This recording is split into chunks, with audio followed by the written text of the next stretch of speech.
안녕하세요. 술독생입니다. 너무 오랜만에 영상 업로드하고 있는데요. 구독자분들 다들 잘 지내고 계시죠? 마지막 영상 올린 게 늦여름이었던 것 같은데 벌써 가을입니다. 저는 여전히 열심히 책을 읽고 있는데요. 여전히 좀 문학보다는 비문학을 많이 읽고 있어요. 이번 한강 작가님의 노벨문학상 수상을 계기로 이 한국 문학이 전 세계인의 관심을 받고 있는 게 좀 너무 자랑스럽고 가슴이 벅찹니다. 저도 좀 문학도 열심히 읽어볼 결심을 좀 다시 하게 됐는데요. 이번 영상은 문학이 아닌 그동안 영상을 올리지 못한 기간 동안에 읽었던 이런 논픽션 책들 한번 소개해 드려 볼게요. 첫 번째 책은 조나선 하이트의 불안세대입니다. 불안세대는 1996년 이후 태어난 Z세대는 왜 불안과 우울을 안고 자라게 됐는지를 이 스마트폰 기반의 아동기 재편으로 설명하는 책입니다. 우리 인간은 포유류 중에서도 좀 가장 느리게 성장을 한다고 하는데요. 아동기, 대략 9세에서 15세까지 자율놀이, 조율, 사회학습 등을 통해서 자신에 속한 문화 안에서 사람들과 어울려 살 수 있는 것들을 이렇게 배우게끔 진화를 했거든요. 그런데 지금 스마트폰 기반 아동기를 보내는 아이들은 실제 세계에서 경험할 것들을 이 가상세계를 통해서 경험하게 되면서 언제든 등 돌리며 남이 될 수 있는 얕은 인간관계를 맺게 되고 또 불안과 우울에 노출되고 그러면서 공동체성이나 사회성 역시 빈약해지고 있다고 해요. 2010년 전면 카메라 기능이 장착된 아이폰이 출시되고 인스타그램이 출시되면서 소셜미디어 생태계가 만들어졌는데 이를 시작으로 여자아이들의 사회생활은 소셜미디어 플랫폼으로 옮겨가고 남자아이들의 놀이는 온라인 게임, 유튜브, 포르노 등으로 옮겨갔다고 합니다. 여기에 대해서 미디어 생태계의 발달로 이 불행한 사건에 대해 좀 가임 노출되다 보니까 부모들이 아이들을 좀 가임 보호하게 되면서 아동기에 겪어야 하는 도전과 모험 등을 제대로 경험하지 못하고 있어요. 반면 이제 스마트폰이나 태블릿을 통해서 영상에 아주 어린 나이에 좀 일찍 노출되는 행동에는 아주 또 간대한 태도를 보이고 있잖아요. 지금 우리 아이들뿐만 아니라 성인들도 스마트폰과 거의 한 몸의 시대를 살고 있어요. 스마트폰의 중요성을 인식하고 잘 사용하되 대신 우리 아이들에게 부작용을 최소화할 수 있는 여러 가지 방안들도 좀 함께 논의해 봐야 함을 정말 가슴 깊이 좀 느낄 수 있는 그런 책이었습니다. 저는 많은 부모님들이 꼭 한번 읽어봐 주시면 너무 좋은 책일 것 같은데요. 아마 우리 같은 부모 세대들이 가장 걱정하는 것 중에 하나가 아이들이 스마트폰을 너무 오래 한다일 텐데요. 이러한 문제를 해결하기 위해서 정부와 기업, 학교와 부모가 함께 할 수 있는 여러 가지 해결책까지도 제시가 되어 있는 그런 책이었어요. 책은 좀 두껍지만 좀 술술 잘 읽히는 책입니다. 부모님들은 꼭 한번 읽어보시기를 추천드려요. 두 번째로 읽은 책은 국립과천 과학관 관장님인 이정모 관장님의 찬란한 멸종입니다. 이 책은 제가 살면서 읽은 과학책 중에서 제일 재미있고 쉬운 과학책이었어요. 이 주제도 되게 흥미로운데 또 이야기하듯이 구어체로 씌어 있어서 가독성도 굉장히 좋은 책이었습니다. 이 책은 2150년 화성에 남아있는 인공지능이 직접 자신의 이야기를 들려주면서 시작이 되는데요. 이 생명체 탄생까지 시간을 거슬러 올라가면서 방대한 이야기를 들려주는 책이에요. 각 챕터마다 하자가 다르게 이야기가 펼쳐지는데 아직 빙하가 남아있던 2024년의 하자는 범고래, 대형 초식 포유류가 멸망하던 시기의 하자는 거대 고양이 스밀로돈, 5억 4,100만 년 진화의 시작의 하자는 삼육준 이런 식이거든요. 인간 중심이라는 관점에서 벗어나서 그 시대를 대표하는 다른 생명체가 자신의 이야기를 하기 때문에 훨씬 생동감 있고 재미가 있어요. 지구는 5번이나 이 대멸종을 겪었지만 그때마다 또 진화했다라는 이런 경이로움을 느낄 수 있는 책이기도 하면서 대멸종의 시기에는 꼭 최상의 포식자가 멸종을 했다라는 이런 역사적 사실로 저희가 이제 6차 대멸종이 올 거란 얘기도 하잖아요. 지금 기후재난의 시대에 우리 최상위 포식자인 지구인은 무엇을 해야 하는지에 대해서도 좀 진지하게 생각해 볼 수 있었던 좀 아주 유익한 책이었습니다. 세 번째 책은 최정균 교수님의 유전자 지배사회입니다. 이 책은 알릴레오 북스에서 소개된 책이라 관심이 가기도 했고요. 정재승 교수님이랑 김상우 교수님이 추천사를 쓰셔서 좀 읽게 된 책이었습니다. 이 책은 우리가 살고 있는 현대사회의 모든 문제들, 사랑, 불평등, 혐오, 능력주의, 노화, 종교까지 모두 유전자를 통해서 해석하는 책이에요. 왜 과학의 기본 전제는 존재하는 모든 것은 물질이고 마음 역시 뇌의 작용이다 이런 거잖아요. 움직이고 먹고 사랑하고 슬프고 모든 게 다 뇌의 순간적인 신경세포 반응이라는 설명인데 이 책 역시 이런 모든 것들이 다 유전자의 지배 때문이라고 하거든요. 이 책을 읽다 보면 나한테는 분명히 의식도 있고 마음도 있는데 내가 느끼는 이 의식은 뭐고 마음은 뭐고 이런 혼란스러움도 느껴지는 책이기도 하면서 뭔가 묘하게 또 위로가 되기도 했어요. 아, 이게 다 유전자 때문이었어. 이런 해탈을 경험할 수도 있는 그런 책이었습니다. 인간의 사랑도 유전자가 심어놓은 생존 본능과 번식 본능 때문이고 편도체와 교감신경의 메커니즘을 통해서 혐오와 편견, 차별을 설명하고요. 세로토닌과 도파민을 통해서 진보와 보수를 설명해요. 저는 좀 제일 흥미로웠던 장이 노화에 관한 장인데 유전자는 생존하기 위해서 변이를 통해서 이 다양성을 확보하면서 진화를 했잖아요. 그런데 젊을 때 번식에 유리하게 작용했던 변이들이 나이가 들면서 반대로 노화를 촉진하고 질병을 유발하는데 이렇게 좀 사용된다라는 거였어요. 우리를 살리는 유전자가 우리를 죽이기도 한다는 거, 우리는 자연을 지배해왔다고 생각해왔지만 결국은 유전자라는 자연적 질서에 의해서 노화를 막고 죽음을 또 맞을 존재라는 게 좀 저를 우리 인간을 좀 겸손하게 만들어주게 된 책이었습니다. 최정균 교수님은 조금도 주저하거나 멈거리지 않고 자신의 주장을 불도저처럼 밀고 나가요. 읽다 보면 이 내용은 좀 논란의 소지가 있겠는데 이런 싶은 내용들도 굉장히 눈에 띄거든요. 하지만 다 읽고 나면 뭔가 좀 지적 호기심이 가득 채워진 만족감이 들기도 하면서 자신의 주장을 이렇게 힘있게 밀고 나가기 위해서 연구했던 이 과학자님을 좀 새삼 존경하게 되기도 하는 그런 책이기도 했습니다. 네 번째 책은 김성우 언어학자님의 인공지능은 나의 읽기쓰기를 어떻게 바꿀까?입니다. 이 책 진짜 너무 좋아요. 2022년 12월에 오픈 AI가 이 챗 GPT를 공개하면서 읽고 쓰는 인공지능이 등장을 했는데요. 인공지능이 인간을 대체할 거라는 전망부터 인공지능을 활용한 인간이 인공지능을 활용하지 못하는 인간을 대체할 거라는 전망까지 막 쏟아지고 있잖아요. 우리는 모두 읽고 쓰는 인공지능의 능력에 경탄하기도 하면서도 나의 일자리와 나의 역할과 이런 게 다 뺏기진 않을까 하는 이런 불안함을 함께 느끼기도 하거든요. 이 책은 인공지능이 우리 인간을 대체하게 될 때를 생각해서 불안해만 할 것이 아니라 우리가 인공지능을 어떤 방식으로 이용하고 공존하는 것이 좀 가장 인간적이면서도 우리 삶에 유익할지라는 논의로 이렇게 논의의 중심을 옮겨 놓습니다.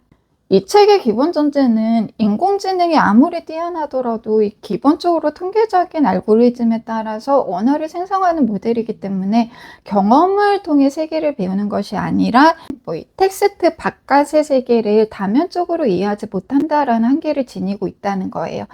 표준화된 시험은 아주 잘 보지만 조금만 이 시나리오에서 벗어나면 좀 방대한 지식을 제대로 활용하지 못하는 아이러니가 발생을 한다는 건데요. 인간을 뛰어넘는 것처럼 보이지만 인간을 뛰어넘는 이해와 추상과 사고 능력을 가진 건 아니라는 이런 위로를 전해주는 책입니다. 김성우 학자님은 인공지능을 단순히 수동적인 도구로 대하지 말고 우리와 좀 지혜롭게 함께 공존할 수 있는 관계의 주체로 본다면 좀 더 나은 읽기 쓰기가 가능해질 거라는 결론으로 책을 마무리하세요. 이 책을 읽다 보면 인간으로서 내가 가지고 있는 잠재력에 대해서도 좀 생각을 해보게 되는 그런 책이거든요. 지금 시대에 우리가 꼭 한번 읽어봐야 하는 책이지 않나 싶다라는 생각이 됐고, 이런 시대에 읽고 쓰는 인간의 능력이 훨씬 더 중요해지기 때문에 훨씬 더 열심히 읽고 써야 되겠구나 이런 생각도 하게 되기도 했고요.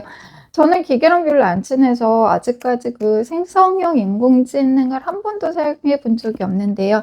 이번 기회에 공존을 위해서 한번 좀 친해져 봐도 괜찮겠다 싶었던 그런 책이었습니다. 5번째 책은 경향신문 작업복 기획팀의 당신의 작업복 이야기입니다. 지난해 저의 올해의 책 중 하나였던 우리가 명함이 없지 일을 안 했냐, 이것도 경향신문 기획팀이었던 이 젠더 기획팀에서 여러 보도상을 받고 책으로 출간된 인터뷰집이었었거든요. 세상은 일로 인정하지 않았지만 당당하게 일하면서 살아온 고령 여성들의 삶을 일의 관점에서 너무 잘 풀어낸 책이라서 굉장히 인상 깊었던 책이었는데요.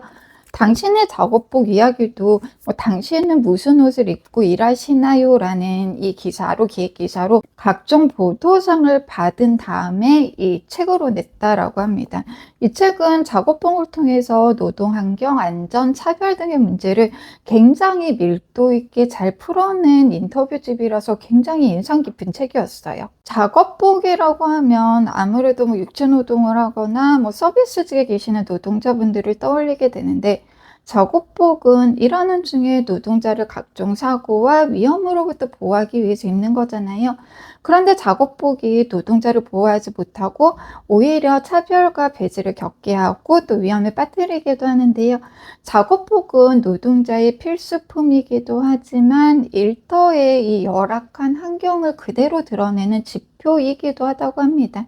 하수처리장, 쓰레기 소각장, 자원순환시설, 환경미화, 건설 현장, 급식 조리실 등 10곳의 일터를 찾아서 이 각자의 일터에 적합한 작업복을 요구하는 이 각각의 노동자들의 목소리를 아주 생생하게 잘 담아낸 책이에요. 중간중간 이렇게 작업복을 입은 노동자들의 사진도 들어가 있는데요. 이 사진과 함께 보는 재미도 쏠쏠한 그런 책이었습니다. 저는 아빠가 오랫동안 기계 정비를 하셔서 이 육체 노동을 하시는 분들에 대한 존경심이 있는 편이고, 육체 노동의 가치에 대한 우리 사회의 인식 역시도 좀 변화해야 된다라고 생각을 하는 편인데요. 이 책을 통해서 좀 노동의 가치와 의미에 대해서 좀 다시 한번 생각해 볼 수 있었던 그런 좋은 계기가 됐던 그런 책이기도 했습니다. 6번째 책은 김원영 작가님의 온전히 평등하고 지극히 차별적인입니다. 김원영 작가님은 김초엽 작가님과 이 사이보그가 대다를 공자한 작가님이신데요. 변호사로도 일하고 계시고 장애문화예술연구소 짓에서 이 연극배우로 활약도 하고 계세요. 골수영성 부전으로 휠체어를 타는 장애인이신데, 작가님은 은둔 생활을 하면서 이 초등학교는 검정고시로 통과를 하셨고요. 중학교 때까지도 특수학교를 나오셨다라고 해요. 또 고등학교 때는 그래도 기숙사가 있는 일반 학교를 다니셨고, 다행히 이제 서울대학교 사회과학부를 졸업하시고 로스쿨을 나와서 변호사로 이제 일하고 계시거든요. 근데 대학을 다닐 때까지도 상체에 비해서 너무 약한 다리를 남들에게 보여주기 싫어서 청바지라던가 이런 걸로 좀 이렇게 크게 보이게 하거나 꽁꽁 숨기게 하거나 이렇게 다니셨다고 해요. 김원영 작가님은 장애를 가진 몸을 이 몸 자체로 느끼고 경험하지 못하고 남의 시선이나 폭력으로부터의 몸을 자꾸 감추려 의식적으로 노력을 하다 보면 자신의 상황에서 자신의 몸이 가진 잠재된 역량 역시 한계 속에 계속 가두게 된다고 하시거든요. 이 책은 좀 무용사에서 그동안 비정상적이라고 주장됐던 신체들이나 무대 공연들을 이런 것들을 시작으로 해서 장애인 극단과 장애인 무용팀의 이야기까지 정상과 비정상, 다수자와 소수자에 대한 이분법을 넘어서는 각기 다른 몸들이 만들어내는 평등한 무대, 평등한 공동체를 제안하는 이런 책이었어요. 작가님은 좀 오랫동안 장애인 차별을 비판하고 장애인들의 평등을 주장을 해오셨지만 자신의 몸에 대해서는 부정하고 또 장애가 없는 몸을 그동안 부러워했었음을 고백하시거든요. 몸을 숨기기보다 드러내기를 통해서 내 몸의 힘을 느끼고 또 온전히 나로서 존재할 수 있음을 이 장애를 입은 뭔가 이 춤추기를 통해서 너무 우아하게 잘 쓴 그런 책이었어요. 내가 가진 몸을 좀 그대로 인정하고 긍정하는 게 자유로운 삶을 위한 첫 번째 기본 존재임을 느낀 책이기도 했습니다. 많은 분들 읽어보시기를 추천드려요. 일곱 번째 책은 데이비드 브룩스의 소셜 애니멀입니다. 이 책도 너무 좋아요. 이 책은 페이지 수가 한 620여 페이지 정도 되는데요. 이 620여 페이지에 우리가 태어나서 죽을 때까지 무엇이 우리를 행복과 만족으로 이끄는지에 대한 모든 지혜가 다 담겨 있어요. 소셜 애니멀은 서로 상반된 가정 환경에서 태어난 해럴드와 에리카라는 가상의 두 인물을 통해서 성장하고 서로를 만나 사랑에 빠져 결혼하고 은퇴를 하고 죽음에 이르는 이 각각의 삶의 궤적을 따라서 애착이 어떻게 개인의 삶을 형성하고 사랑에 빠지는 순간 내는 어떤 화학작용을 하고 여러 가지 사회 문화적인 이런 모형들이 좀 삶을 어떻게 바꾸는지 등을 굉장히 자세하게 묘사하고 있습니다. 이 책을 쓰기 위해서 이 저자인 데이비드 브룩스는 생물학, 심리학, 사회과학, 신경과학, 행동경제학 등 아주 많은 여러 분야를 넘나들면서 글쓰기를 하고 있는데요. 결국 이 책을 통해서 관계야말로 우리 삶을 가장 행복하게 해주고 만족감을 느끼게 해줄 수 있는 이런 중요한 요소라는 그 얘기를 좀 하고 있습니다. 저는 가장 좀 인상적이었던 게 우리의 삶은 더 높은 곳이 아니라 더 깊은 곳을 향해야 한다였는데요. 우리는 살면서 이 외적인 조건들에 의해서 삶이 바뀐다고 생각을 하잖아요. 근면 성실해야 되고 공부를 잘해서 좋은 대학을 나와야 되고 자격증을 많이 따야 되고 또 좋은 회사에 취직을 해야 되고 좋은 집에 살아야 되고 좋은 차를 타야 되고 이런 외부적인 측면에 초점을 맞추고 이 사다리를 오르기 위해서 저희가 진짜 노력하면서 살아가고 있다고 생각을 하는데 오히려 외부적인 측면에만 초점을 맞추다 보면 이 삶의 본질을 제대로 이해할 수 없다라는 거예요. 우리가 관심 가지고 돌봐야 하는 건 이 의식이 아닌 무의식의 영역인데 우리는 살면서 여러 선택들을 하잖아요. 그 선택들 중에서 좀 성취를 이끄는 것도 있을 테고 실패를 향하게 하는 것도 있지만 또 회복 탄력성으로 다시 일어서게 하는 것들도 있잖아요. 이런 선택들이 모두 다 무의식의 영역에서 이루어진다라는 거였어요. 이 무의식을 잘 가꾸기 위해서 우리는 좀 내면을 잘 다듬고 사람들과 사회문화적인 관계들을 또 잘 맺어나가기도 해야 한다는 뭔가 좀 따뜻한 위로가 되는 그런 책이기도 했습니다. 저는 너무 잘 읽어서 재독을 하고 싶기도 한 책인데요. 가을에 좀 깊이 있는 독서를 한번 해볼까 하시는 구독자분들 한번 읽어보시면 너무 좋은 책이지 않나 싶습니다. 마지막 책은 양미 작가님의 너무나 정치적인 시골살이입니다. 이 책은 일단 갱지라고 하죠. 이 재생종이로 만든 책이라서 이 책 냄새가 너무 좋아요. 이 한책방에서 맡을 수 있는 책 냄새. 그리고 보시면 글씨가 엄청 커요. 처음에는 너무 큰 글씨가 적응이 안 됐는데 읽다 보니까 눈이 되게 편하더라고요.